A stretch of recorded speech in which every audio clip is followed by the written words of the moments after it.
gift. No Christ mess, comprehend what Christ meant. Lit pit, prophet in the flesh. Follow me on this pilgrimage.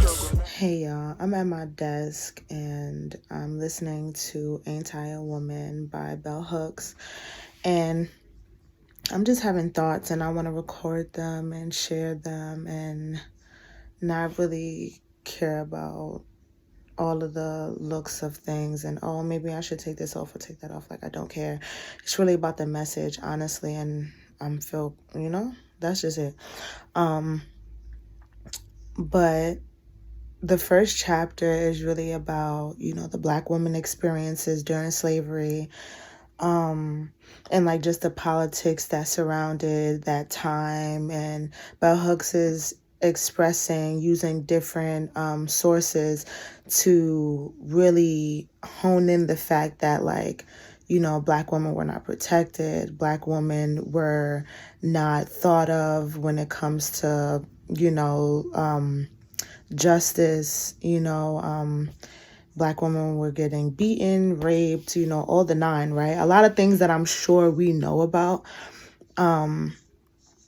And just hearing different sources to support that truth, which it kind of shouldn't really need to be supported, but to support that truth is just like an opening, a broad and like perspective to understand, like, oh, right, you know what I mean? Like, this is not just a myth, because I feel like the way that they treat like white supremacy is like, it's like sometimes they can manipulate us and gaslight Black people, Black women, into being like, you on that racist shit, like you're on that. Like, no, like white supremacy is really not a thing. This is just you victimizing and making excuses for not, having such a happy life in this government, in this country. Like, you're the one that just can't be happy. But right. So I'm just reading it and I'm thinking, and it really reminds me of this dream that I had, like, probably like 5 years ago, like in 2020, 2021. I had this crazy dream of being in like this tunnel, right? I'll be having like really in-depth dreams, and I'll be wanting to share them and stuff like that. But before, like, I try to really like understand why I'm having them, and this is like a dream that was years ago, and when I had it, I absolutely thought that like, this is just my ancestors showing me a different part of like history, like and also too, I was like coming to the fact that like, I can't be scared of these dreams. You know what I mean? Like, these are like deeper, these have deeper meanings, I allowed myself to have like this regimen to regulate my body and my spirit when I got up from the dreams, because they would be heavy sometimes and I would be really scared in them, or like really observant and very confused on like, why did I just have that when I wake up? I'm like, okay, all right, I'm back. You wake up and you're like, you're back, but the dream was just so different, But yeah, I was in like a cave. This is me starting the dream. I was in a cave and it was like me and like 3 other women. And I like drew the way the cave looked in my journal when I wrote it down. But it was like this, like a very ancient cave looking situation. And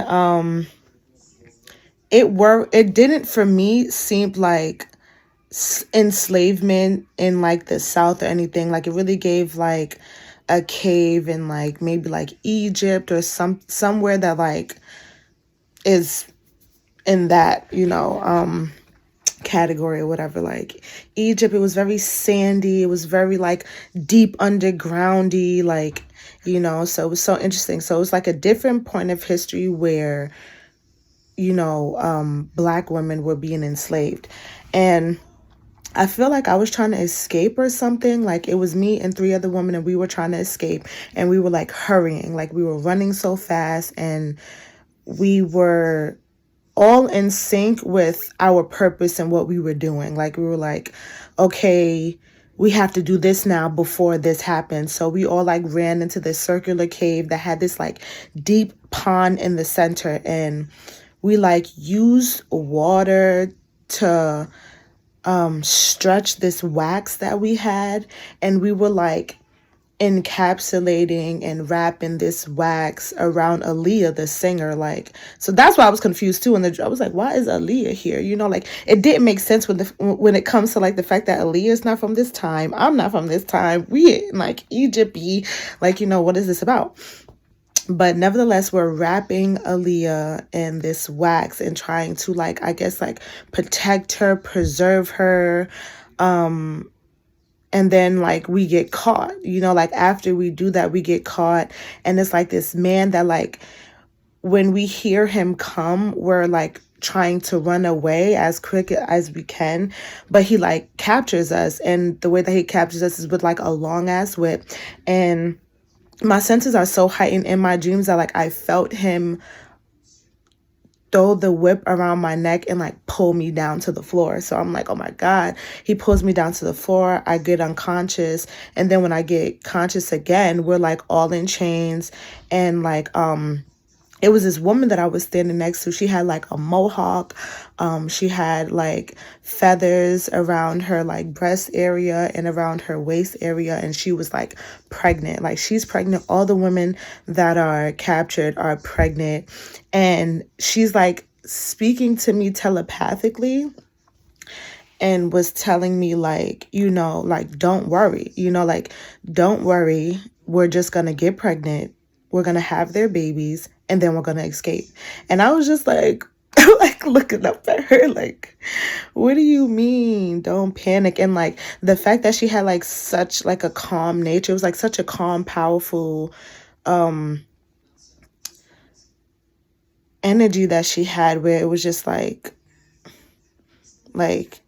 you got to get rid of get with the program. Like getting with the program is going to allow for us to be free in the long run. And this is just where we're at right now. Like we're captured right now. They're raping us. They're doing whatever they want to do to us. And if we strategically play the game, we will prevail. Like we will leave, we will escape, you know? And I just think about that, what I'm reading this book, and I'm just like, it's just so interesting of like, not interesting, it's just,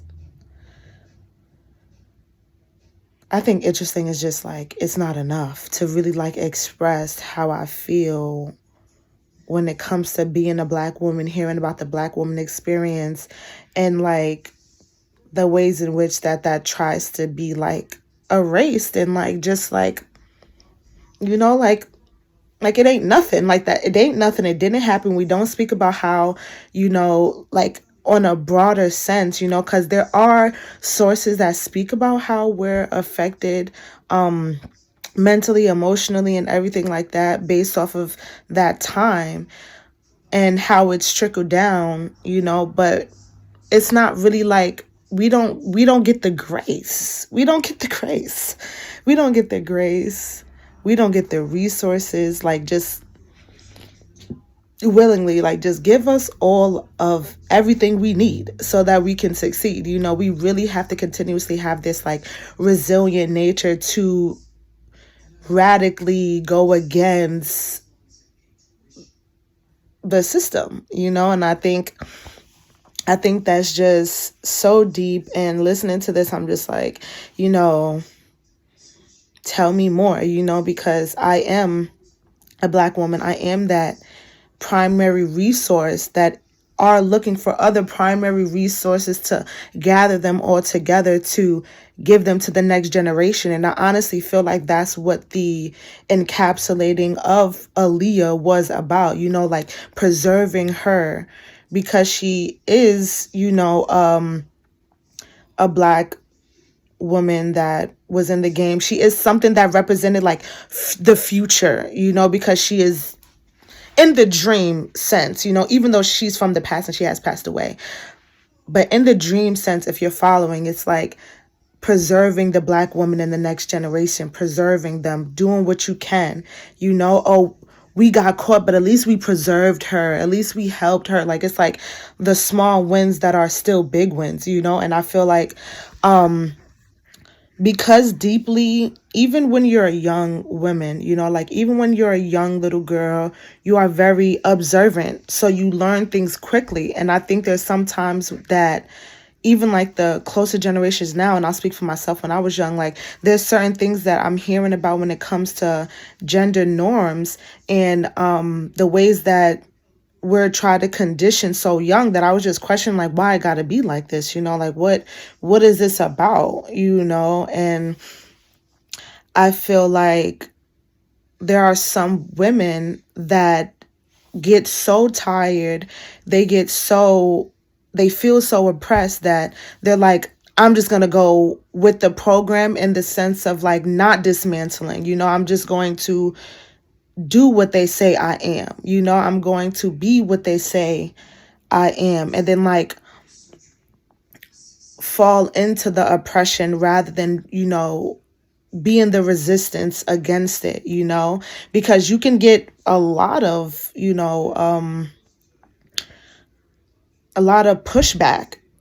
You know, there's a lot of pushback, there's a lot of projection, there's a lot of like those stereotypes that are just in your face all the time, you know, and they're like from men, from women, from black women, from black men, from white women, from white men, from all these other different, you know, nationalities and races, backgrounds, whatever. It's like there's always some judgment for the black women, and there's like no protection. You're really not deeply trying to understand how you are even conditioned to think like this. You know what I mean? There's no like step back to be like, you know, why do I think this black woman is just like this? Why am I prejudging this person if I don't even know them?